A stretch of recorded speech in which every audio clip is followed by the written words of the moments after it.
Hi class 12th. Today we are discussed about the nature of solute and solvent. Previous lecture we are discussed about the factor affecting the solubility of solid in a liquid.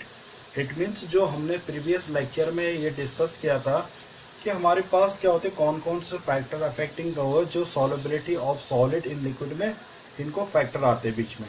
तो उसमें हमने देखा था the solubility of solid in liquid generally depend upon the two factors आए थे. First था हमारे पास nature of solute and solvent and second था टेम्परेचर. तो आज हम लोग जो डिस्कस करने जा रहे हैं nature of solute and solvent का. Nature of solute and solvent का जो solubility of solid into liquid में उसमें आज हम जो डिस्कस करेंगे वो करेंगे nature of solute and solvent. तो इसमें देखते हैं कि जो एवरी सॉलिड होता है, जो every solid does not dissolve in solvent, every solid does not dissolve in solvent like liquid. मतलब कोई भी सॉलिड, प्रत्येक जो सॉलिड होता है वो जरूरी नहीं है कि सारा का सारा उसमें क्या करे, सॉल्वेंट में डिजॉल्व करे. और इन generally solid are dissolve in liquid. और कुछ क्या होता है कि जो जनरली क्या होता है कि सॉल्यूट क्या कर देता है, हमारे पास सॉल्वेंट में डिजॉल्व हो जाता है. If the intermolecular interaction are similar in the solute and solvent. It means जरूरी नहीं है कि हमारे पास जो सॉलिड होगा वो सॉल्वेंट में डिजॉल्व कर जाएगा कंप्लीटली. और कई केसेस में हमें ऐसे भी देखने को मिलता है कि जो सॉलिड होता है वो सॉल्वेंट में डिजॉल्व हो जाता है आराम से. कहीं पे क्या होता है कि हमारे पास क्या होता है कि सॉलिड क्या करता है, सॉल्वेंट में डिजॉल्व नहीं हो पाता है. कई बार क्या होता है सॉलिड क्या कर देता है, सॉल्वेंट में आसानी से डिजॉल्व हो जाता है.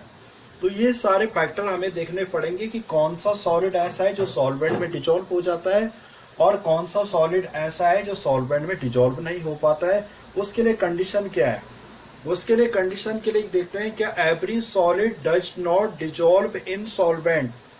इन generally solid dissolve in the liquid if the intermolecular interaction similar the solute and the solvent. जबकि इनके बीच में क्या हो रहा है, इंटरमोलिक्यूलर जो इंटरमोलिक्यूलर इंटरेक्शन है सॉलिड और सॉल्वेंट के बीच में, जबकि दोनों केसेस में सिमिलर हो रहा है. बट ऐसी क्या बात है जिसके कारण से एक सॉलिड तो आसानी से डिजॉल्व कर जा रहा है और दूसरा नहीं कर पा रहा है. तो इन सब चीजों के लिए देखने के लिए हमें क्या करना पड़ेगा, किस बेसिक कॉन्सेप्ट पे और किस कॉन्सेप्ट पे ये वर्क करेंगे ये जानना पड़ेगा. सबसे पहले है this is the basic rule. इसके लिए लगाना हमें this is the basic rule.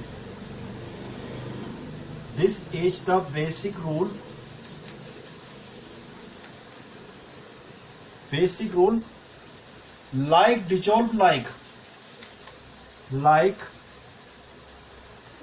Dissolve like. हमें इस रूल पे काम करना होगा जो हमारे पास क्या होगा, जो this is the basic rule like dissolve like, जो इस रूल पे काम करेगा वही आपका क्या होगा, वही सॉलिड सॉल्वेंट के साथ में इजीली डिजॉल्व हो जाएगा. अदरवाइज जैसे ये वाला सॉलिड है सॉल्वेंट के साथ डिजॉल्व नहीं हो पाता है. दिस मीन्स दैट आयनिक, इसका मतलब ये हो गया कि लाइक डिजॉल्व इन लाइक का मतलब हो गया दिस मीन्स दैट आयनिक, यानी कि ionic means polar solvent. This means ionic या polar solvent. This means ionic या polar compounds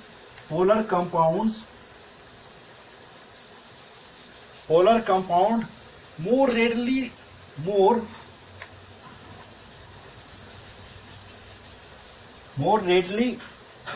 dissolve in the polar solvent. It means जो हमारे पास लाइक डिजॉल्व लाइक का जो रूल है, basic rules of like dissolve like का rules है, इसमें क्या होना चाहिए, जो हमारे इट मीन्स जो आयनिक होगा, आयनिक जो इट मीन्स आयनिक यानी पोलर नेचर वाला कंपाउंड होगा वो क्विकली डिजोल्व हो जाएगा किसके साथ, इस सॉल्वेंट के साथ, पोलर सॉल्वेंट के साथ। ये क्या हो जाएगा, क्विकली डिजोल्व हो जाएगा पोलर सॉल्वेंट के साथ। फॉर एग्जाम्पल जैसा हमारे पास एग्जाम्पल है NaCl और वाटर। यहाँ पे जो हमारे पास जो NaCl है यानी कि सोडियम क्लोराइड है और यहाँ पे वाटर है, ये दोनों के दोनों किस रूल को फॉलो करते हैं, लाइक डिजोल्व लाइक वाले रूल्स को इसमें फॉलो होता है। क्योंकि ये भी क्या करता है, हमारे पास पोलर नेचर को देता है सॉल्यूट, जो हमारे पास NaCl है, और वाटर तो क्या होता है कि पोलर नेचर को, वाटर भी क्या करता है, पोलर नेचर को शो करता है।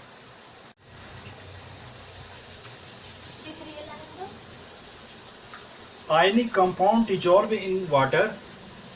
Ionic compounds dissolve in water because water molecules hydrate ion form. Ionic compound dissolve in water because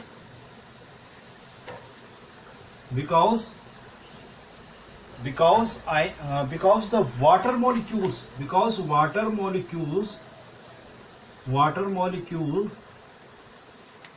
molecules form hydrate ion। जो आयनिक कंपाउंड से कई बार क्वेश्चन आता है आपके पास, यहाँ पे कोई पूछ लेता है कि क्यों हमारे पास ऐसे कौन सी कंडीशन है कि जो आयनिक कंपाउंड आपके साथ वाटर के साथ डिजोल्व कर देता है, तो वहां पे हम लिखते हैं कि mostly ionic compounds are dissolve in water because the water molecules form hydrate ion. जो आपके पास क्या होता है, जो वाटर मॉलिक्यूल्स होते हैं वो एक तो फॉर्मेशन करते हैं किसके, हाइड्रेट आयन की। Water molecules in polar nature, और क्या हो दूसरा point, water molecules in polar nature. Water molecules polar nature, it is permanent dipole. इसके लिए एक वर्ड और लिख सकते हैं, it is permanent dipole. It is permanent dipole. Oxygen molecules and oxygen molecules के साथ यहाँ पे है hydrogen molecules, 2 hydrogen molecules.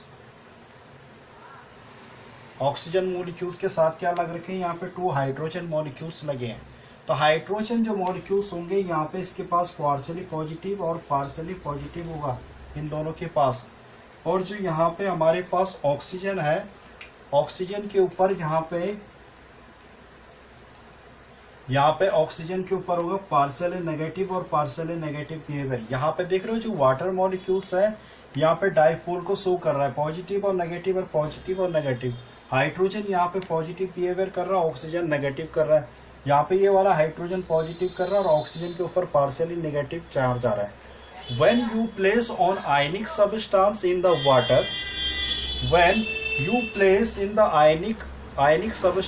the water, molecules attract positive and negative ion from the crystal. It means जब हम लोग क्या करते हैं कि यहाँ पे जो वाटर मॉलिक्यूल्स, यहाँ पे क्या है हमारे पास एक वाटर मॉलिक्यूल्स जो है पोलर नेचर शो कर रहे हैं। तो यहाँ पे क्या करें कि हम किसी आयनिक कंपाउंड को रख दें, यहाँ पे NaCl को। जो NaCl को हम क्या करें, यहाँ पे किसी आयनिक कंपाउंड्स को रखते हैं। तो जो Na के ऊपर का पॉजिटिव, जो Na के ऊपर ये पॉजिटिव है, तो Na के ऊपर जो पॉजिटिव है यहाँ पे जो नेगेटिव पार्ट्स है इसको क्या करता है, अपनी तरफ अट्रैक्ट करता है, इसको अपनी तरफ अट्रैक्ट करता है पॉजिटिव पार्ट को। और उसके बाद ये क्या फॉर्म करता है, क्रिस्टल। ये कहाँ से ला रहा है इसको, जो नेगेटिव चार्ज है ऑक्सीजन का, ये Na क्या कर रहा है, Na जो ये पॉजिटिव है इसको ऑक्सीजन क्या कर रहा है, इसको अपनी तरफ अट्रैक्ट कर रहा है। और किससे कर रहा है, जहाँ पे हमारे पास एक NaCl का क्रिस्टल है। NaCl का क्रिस्टल से क्या हो, क्योंकि हमारे पास यहाँ पे जो NaCl है क्या है, एक आयनिक कंपाउंड है। तो when you place on the ionic substance in the water, molecules attract to the positive and negative charge ion from crystal। जो ये क्रिस्टल है यहाँ से क्या करता है, इसको अट्रैक्ट करता है, पॉजिटिव और नेगेटिव चार्ज को एक दूसरे की तरफ ये क्या करते हैं, अट्रैक्ट करते हैं।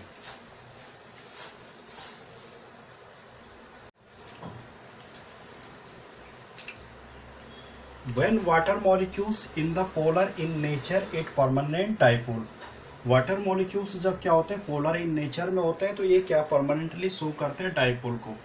यहाँ पे हमारे पास क्या हो रहा है कि ऑक्सीजन, जो वाटर मॉलिक्यूल्स का स्ट्रक्चर है, यहाँ पे ये बीच में ऑक्सीजन और ये साइड से दोनों हाइड्रोजन है इसमें, और ये जो हाइड्रोजन है, हाइड्रोजन पे पार्शियली पॉजिटिव चार्ज है और ऑक्सीजन के ऊपर नेगेटिव चार्ज है। और मैंने क्या कहा कि इसके सराउंडेड में यहाँ पे क्या है, कोई सोडियम क्लोराइड का एक क्रिस्टल है।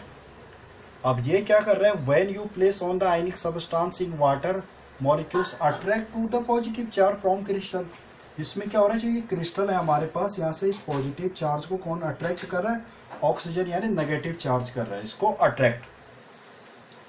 इस वाले डायग्राम में देखो, यहाँ पे जो हमारे पास सोडियम आयन है, सोडियम आयन के साइड में दोनों, ये ऑक्सीजन हो गया, दोनों के दोनों हाइड्रोजन हो गए, ये H हो गया, ये H हो गया और ऑक्सीजन हो गया। यहाँ पे भी क्या हो गया, ऑक्सीजन है, ये दोनों के दोनों हाइड्रोजन है। तो इस वाले डायग्राम में क्या देखने को मिल रहा है कि हमारे पास क्या है, slightly oxygen attract to the sodium. यहाँ पे जो ऑक्सीजन, ये पार्शियली नेगेटिव चार्ज वाला ऑक्सीजन है, ये अट्रैक्ट कर रहा है किसको, सोडियम को। इस वाले डायग्राम में ये हमारे पास वाटर के मॉलिक्यूल्स है, ये H2O, लेकिन H2O में कौन से पार्ट को अट्रैक्ट कर रहा है, नेगेटिव पार्ट को। नेगेटिव पार्ट किसके पास है, ऑक्सीजन के पास। तो यहाँ पे क्या हो रहा है, slightly oxygen atom attract to the sodium, यानी कि पॉजिटिव चार्ज को कौन कर रहा है, यहाँ पे ऑक्सीजन एटम उसको अट्रैक्ट कर रहा है। सेम दैट इस वाले केस में देखेंगे, यहाँ पे हमारे पास ये वाटर मॉलिक्यूल्स का स्ट्रक्चर है और यहाँ पे क्लोराइड आयन है हमारे पास। तो यहाँ पे Cl के ऊपर नेगेटिव चार्ज होने के कारण यहाँ पे क्या होता है, ये हाइड्रोजन है, हाइड्रोजन पर पॉजिटिव चार्ज होगा, ये हाइड्रोजन पर सब पे पार्शियली पॉजिटिव चार्ज होगा। तो स्लाइटली H पॉजिटिव, यानी slightly hydrogen attract by chlorine. यहाँ पे जो क्या हो रहा है, जो हाइड्रोजन को अट्रैक्ट कर रहा है, कौन कर रहा है, यहाँ पे क्लोरीन हाइड्रोजन को क्या कर रहा है, चारों तरफ से अट्रैक्ट करता जा रहा है। तो यहाँ पे H ions are attract to the negative oxygen to formation of arrangement, जिसको हम बोलते हैं called hydration.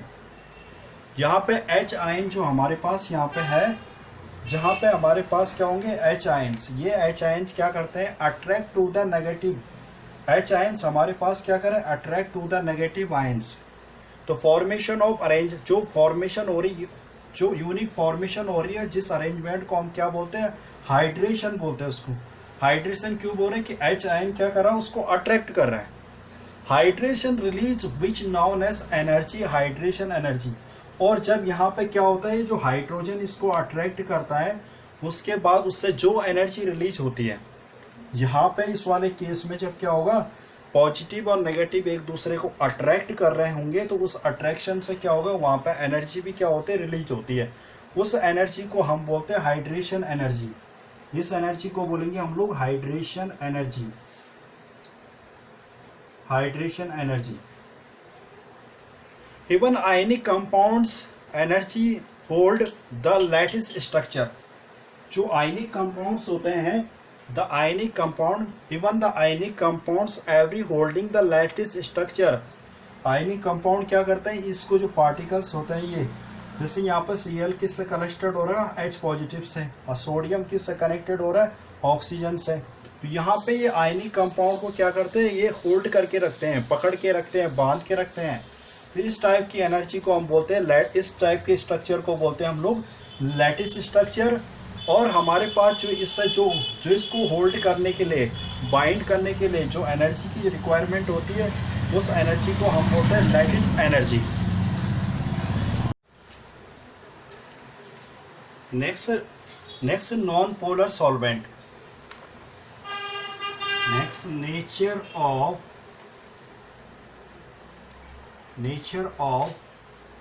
Non polar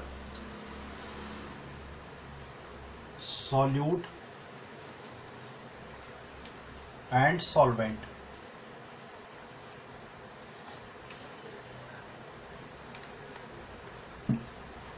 first जो हमने स्टडी करी उसमें क्या था, नेचर ऑफ नॉन, उसमें दोनों के दोनों क्या, polar solute and polar solvent. वहाँ पे क्या था कि नेचर ऑफ जो पोलर सॉल्यूट था और पोलर सॉल्वेंट था वो आसानी से डिजोल्व कर जा रहे थे। लेकिन जो सेकंड थिंग से हमारे पास आता है nature of non polar solute. Non polar solute like non polar solute, non polar solute like organic solute, organic solute, ether, for example ether generally dissolve in organic solvent. Non-polar solute generally dissolve in the organic solvent, organic solvent like CCl4, carbon tetrachloride, benzene and carbon disulfide, जो हमारे पास यहाँ पे जो non polar solute होते हैं वो completely dissolve हो जाते हैं नॉन पोलर सॉल्वेंट में, but non polar solute are less dissolve in the water. जो हमारे इट मीन्स जो नॉन पोलर सॉल्यूट होते हैं वो हमारे पास क्या होते हैं, ऑर्गेनिक सॉल्वेंट के साथ डिजोल्व हो जाते हैं। जैसे कार्बन टेट्राक्लोराइड है, बेंजीन है, कार्बन डाइसल्फाइड है, तो इसमें ये आसानी से डिजोल्व हो जाते हैं। लेकिन जो नॉन पोलर सॉल्यूट होगा less dissolve in the water. ये जो क्या होगा हमारे पास, अगर हम क्या करते हैं नॉन पोलर सॉल्यूट लेते हैं और उसको वाटर के साथ डिजोल्व करते हैं तो उसके साथ क्या है, डिजोल्व नहीं हो पाता सही से, क्योंकि हमारे पास क्योंकि वाटर का जो नेचर होता है, वाटर का नेचर पोलर नेचर होता है। और जब हमारे पास पोलर नेचर ऑफ सॉल्वेंट का होगा तो उसके साथ हमें सॉल्यूट भी कैसा चाहिए, पोलर नेचर का चाहिए, जो आयनिक कंपाउंड का। यहाँ पे जो होता है कि बस nature of non polar solute and solvent, जो नॉन पोलर सॉल्यूट होगा वो डिजोल्व होगा किसके साथ, नॉन पोलर सॉल्वेंट के साथ। नेक्स्ट जो सेकंड थिंग्स है, solubility depend upon the temperature. Second thing, solubility depend upon the temperature. Solubility depend upon the temperature, depend upon the temperature.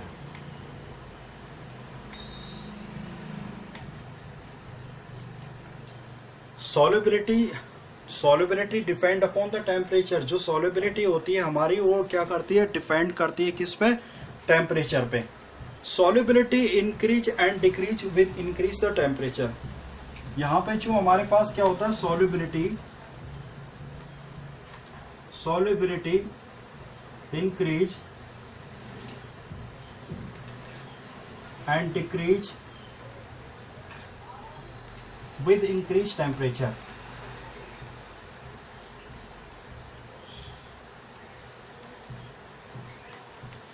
जो हमारे पास सॉल्युबिलिटी होती है वो टेम्परेचर बढ़ाने से इंक्रीज भी हो सकती है और सॉल्युबिलिटी जो होती है टेम्परेचर बढ़ाने से भी decrease. The solubility depend upon the temperature. Solubility increase and decrease with the increased temperature. These are three types of trend in the behavior of solute. First of all, the solubility of most substance such as the solubility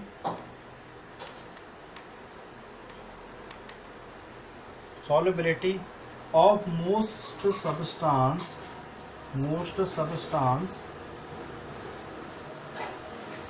such as sodium nitrate NaNO3,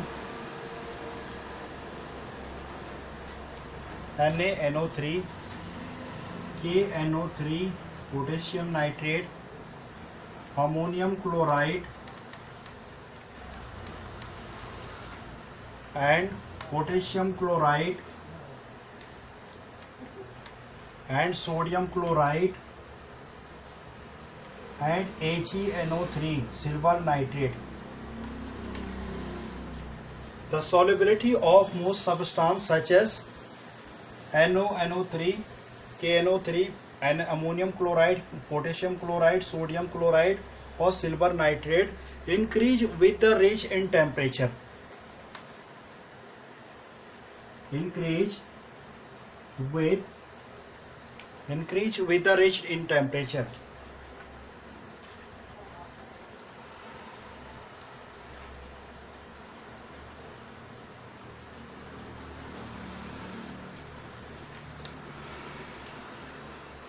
जो हमारे पास solubility होती है कि इसके कुछ substance होते हैं, sodium nitrate, potassium nitrate, ammonium chloride, potassium chloride, sodium chloride और AgNO3 increase with range in temperature. It means जैसे जैसे हम लोग टेम्परेचर बढ़ाते हैं इनकी सॉल्युबिलिटी भी क्या हो जाती है, बढ़ जाती है। तो पूरे temperature, this process is dilution process. This process is dissolution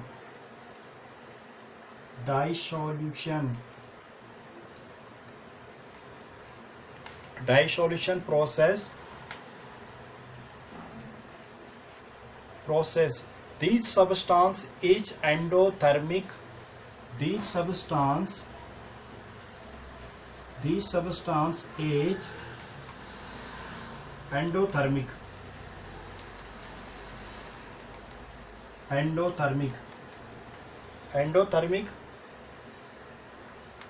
delta solution is greater than 0. It means जो हमारे पास यहाँ पे जो ये हमारे पास मोस्ट सबस्टांस है, यहाँ पे क्या होता है कि increase with range in temperature. जैसे जैसे हम लोग टेम्परेचर बढ़ाते हैं ये भी क्या हो जाते हैं, इनकी सॉल्युबिलिटी भी बढ़ने लग जाती है। This process is dissolution process.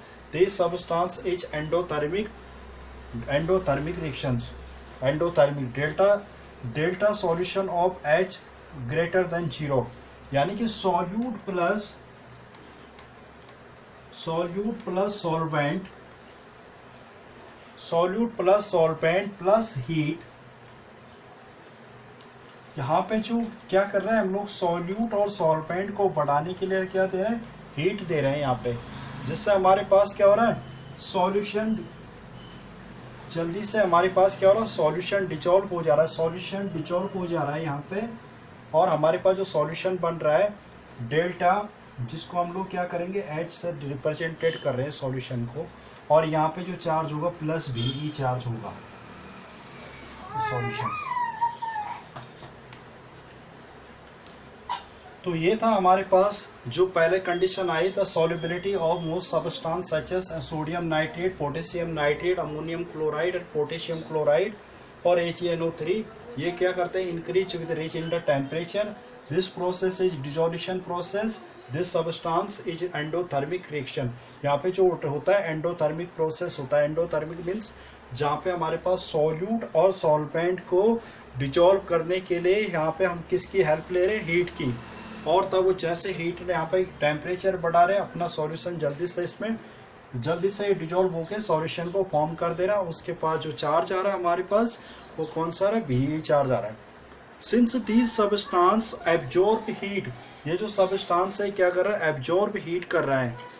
Since these substance absorb heat on the forming solution और slight solubility increase with increase in temperature. यहाँ पे जो हमारे पास जो सबस्टेंस हो रहा है ये क्या कर रहा है, हीट को एब्जॉर्ब कर रहा है, और हीट को एब्जॉर्ब करने के बाद हमारे पास फॉर्मिंग हो रही है सॉल्यूशन की। तो यहाँ पे क्या हो रहा है, जैसे सॉल्युबिलिटी इंक्रीज हो रही है, वैसे जैसे सॉल्युबिलिटी इंक्रीज हो रही है किसके साथ, विद इंक्रीज टेम्परेचर के साथ। यहाँ पे एक और प्रिंसिपल काम करता है, यहाँ पे according to Le Chatelier principle, sodium chloride with temperature small तो आल्सो इंक्रीज। जहाँ पे क्या होता है कि सोडियम क्लोराइड क्या होता है कि उसका जो sodium chloride with temperature small तो इट आल्सो इंक्रीज। तो यहाँ पे अब इसको हम क्या करते हैं, ग्राफिकली रिप्रेजेंट करते हैं। इसको देखते हैं ग्राफिकली रिप्रेजेंटेशन। यहाँ पे हम क्या करते हैं कि सॉल्युबिलिटी, और एक ग्राफ में हम शो कर रहे हैं, रिप्रेजेंट कर रहे हैं सॉल्युबिलिटी को, और एक में कर रहे हैं टेम्परेचर को। यानी कि हम यहाँ पे क्या देख रहे थे, सॉल्युबिलिटी और टेम्परेचर को, क्योंकि हम इसमें जो मोस्टली किसको पढ़ रहे हैं, जिसमें क्या हो रहा है, जो जैसे टेम्परेचर बढ़ने के साथ साथ जिनकी क्या हो रही है, सॉल्युबिलिटी भी बढ़ रही है। हम लोग फर्स्ट टर्म्स किसको देख रहे थे, जिसमें क्या हो रहा था कि जो कुछ हमारे पास मोस्ट थे, AgNO3 हो गया, आपके पास KCl हो गया, इनको क्या कर रहे थे, जैसे जैसे हम लोग यहाँ पे टेम्परेचर बढ़ा, टेम्परेचर दे रहे थे, टेम्परेचर के बढ़ने के साथ साथ इनकी क्या कंडीशन थी कि ये सॉल्युबिलिटी भी इनकी बढ़ जा रही थी। तो हमारे पास यहाँ पे एक एग्जांपल है, जैसे हम लोग ग्राफ खींचते हैं AgNO3 का और KCl का। तो हमारे पास AgNO3 का जो ग्राफ खींचेंगे, AgNO3 और KCl का, तो इस तरह से इसकी सॉल्युबिलिटी बढ़ेगी KCl का। यानी कि हमारे पास क्या हो रहा है कि हम लोगों ने क्या करा, इसका टेम्परेचर भी बढ़ाया, टेम्परेचर भी बढ़ रहा है, और टेम्परेचर बढ़ने के साथ साथ यहाँ पे सॉल्युबिलिटी भी इसकी बढ़ती जा रही है। यहाँ पे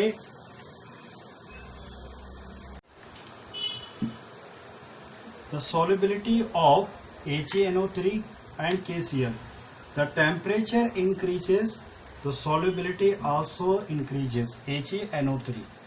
इट मीन्स जैसे जैसे यहाँ पे हाई टेम्परेचर बढ़ रहा है, टेम्परेचर बढ़ा रहे हैं, तो सॉल्युबिलिटी भी हमारी क्या हो रही, बढ़ती जा रही। इन द केस ऑफ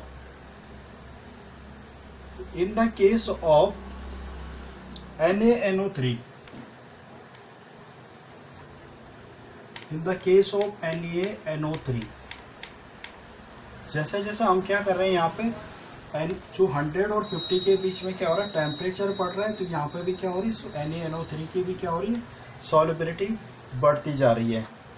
यहाँ पे एक सबसे ज़्यादा जो होता है हमारे पास KNO3 जो हमारे पास ये होता है 0 और 50 के बीच में से, जो इसका क्या होता है, हमारे पास 0 और 50 के बीच थोड़ा सा टेम्परेचर बढ़ाते हैं, इसकी सॉल्युबिलिटी, इसकी जो सॉल्युबिलिटी है, इसकी सॉल्युबिलिटी इस तरह से बढ़ती है। इसका जो ग्राफ आता है KNO3, इसकी हमारे पास क्या होती है, सॉल्युबिलिटी बढ़ती जाती है। नाउ नेक्स्ट एग्जांपल देखते हैं, हमारे पास कौन सा हो गया, जैसे NH4Cl और हमारे पास है KCl। तो यहाँ पे हमारे पास क्या है, NH4Cl।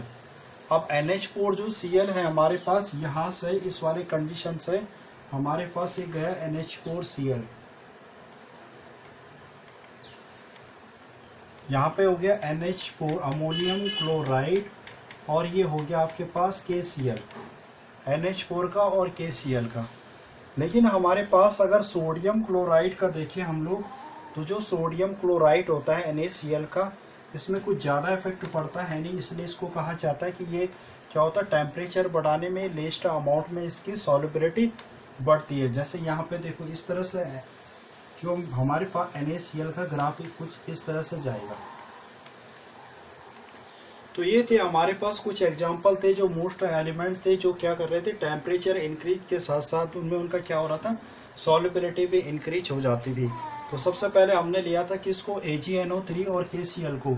यहाँ पे जो हमारे पास जो AgNO3 है और KCl है, AgNO3 और KCl है, जैसे ही इसकी जो हम लोग टेम्परेचर बढ़ा रहे हैं यहाँ पे, जैसे इन दोनों का टेम्परेचर बढ़ाते हैं यहाँ पे, जैसे 60 के आसपास जाता है, तो यहाँ पे सॉल्युबिलिटी कितनी हो जाती है, सॉल्युबिलिटी को जो हम लोग रिप्रेजेंट कर रहे हैं, सॉल्युबिलिटी को रिप्रेजेंट कर रहे हैं हम लोग ग्राम्स में, इसके रिस्पेक्ट में देख रहे हैं हम लोग 100 ग्राम्स के रिस्पेक्ट में देख रहे हैं।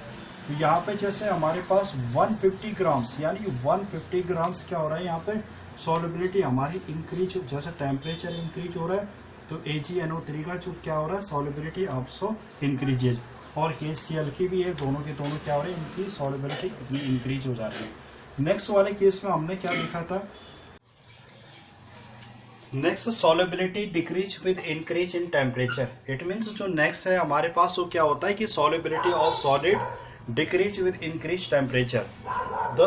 सब substance like LiSO4 lithium sulphate, और हमारे पास नेक्स्ट है सीरियम सल्फेट, और कुछ ऑर्गेनिक सॉल्ट और जो ऑर्गेनिक एसिड होते हैं, जैसे Na2CO3 × 10H2O।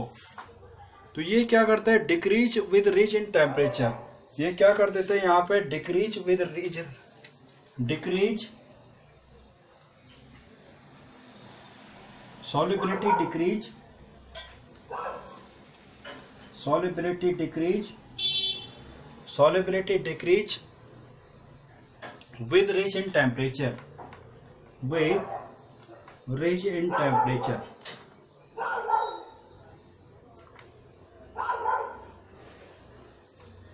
इट मीन्स जो यहाँ पे हमारे पास इस टाइप के होता है, solubility decrease with increase temperature, सब सबस्टांस लाइक Li2SO4, CeSO4 होल ट्राइज और organic acid Na2CO3 into 10H2O। तो यहाँ पे क्या होता है कि सॉल्युबिलिटी डिक्रीज हो जाती है with the range in temperature. क्यों होती है यहाँ पे? Because dissociation process in exothermic, इसमें जो होता है डिसोसिएशन जो प्रोसेस होती है वो हमारे पास क्या होती है, यहाँ पे एक्सोथर्मिक प्रोसेस होती है। जो ये प्रोसेस होती है एक्सोथर्मिक प्रोसेस, यहाँ पे जो सॉल्यूट होता है हमारे पास, सॉल्यूट प्लस सॉल्वेंट,